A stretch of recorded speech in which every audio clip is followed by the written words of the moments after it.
ഇപ്പോൾ കേന്ദ്ര ആഭ്യന്തരമന്ത്രി അമിത്ഷാ പുത്തരിക്കണ്ടത്തെ നേതൃസംഗമത്തിലേക്ക് എത്തിയിരിക്കുകയാണ്. മുൻ സഹമന്ത്രി വി മുരളീധരൻ അടക്കം അദ്ദേഹത്തോടൊപ്പം വേദിയിലുണ്ട്. നേതൃസംഗമത്തിലേക്ക് അമിത്ഷാ എത്തിയിരിക്കുന്നു. 5000 വാർഡുകളിൽ നിന്നായി 25,000 പ്രതിനിധികളാണ് നേതൃസംഗമത്തിൽ പങ്കെടുക്കുന്നത്. തദ്ദേശ തെരഞ്ഞെടുപ്പിനുള്ള ഒരുക്കമാണ് പ്രധാന അജണ്ട. BJP സംസ്ഥാന കാര്യാലയത്തിന്റെ ഉദ്ഘാടന ശേഷമാണ് അമിത്ഷാ ഇപ്പോൾ തെരഞ്ഞെടുപ്പ് ഒരുക്കത്തിന് ഔദ്യോഗികമായി തുടക്കമിടുന്നതിനായി പുത്തരിക്കണ്ടത്തേക്ക് എത്തിയിരിക്കുന്നത്. തിരുവനന്തപുരം, കൊല്ലം, പത്തനംതിട്ട, ആലപ്പുഴ ജില്ലകളിലെ വാർഡ് സമിതികളിലെ 5000 വാർഡ് സമിതികളാണുള്ളത്. ഈ 4 ജില്ലകളിലായി ആ വാർഡ് സമിതികളിലെ 25,000 പേരാണ് നേതൃസംഗമത്തിനായി എത്തിയിരിക്കുന്നത്.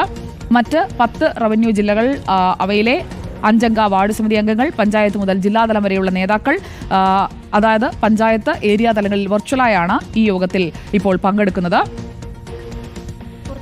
തദ്ദേശ തെരഞ്ഞെടുപ്പ് ഒരുക്കമാണ് യോഗത്തിന്റെ അജണ്ട. പുതിയ ഭാരവാഹികളെ അടക്കം നമുക്ക് ഇപ്പോൾ വേദിയിൽ കാണാം. സംസ്ഥാന വൈസ് പ്രസിഡന്റ് ഷോൺ ജോർജ് അടക്കമുള്ളവരുണ്ട്. പുത്തരിക്കണ്ട മൈതാനിയിൽ നിന്നുള്ള തത്സമയ ദൃശ്യങ്ങളാണ് പ്രേക്ഷകർ കാണുന്നത്.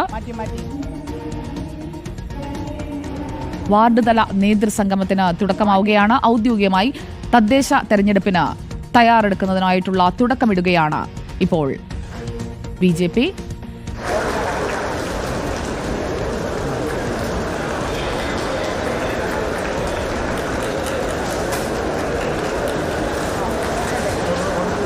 അമിത്ഷായെ സ്വീകരിക്കുന്നു. കേന്ദ്രമന്ത്രി ജോർജ് കുര്യൻ അടക്കം വേദിയിലുണ്ട്. ബഹുമാനപ്പെട്ട കേന്ദ്ര ആഭ്യന്തരമന്ത്രി പരിപാടിക്ക് തുടക്കമായിരിക്കുകയാണ്.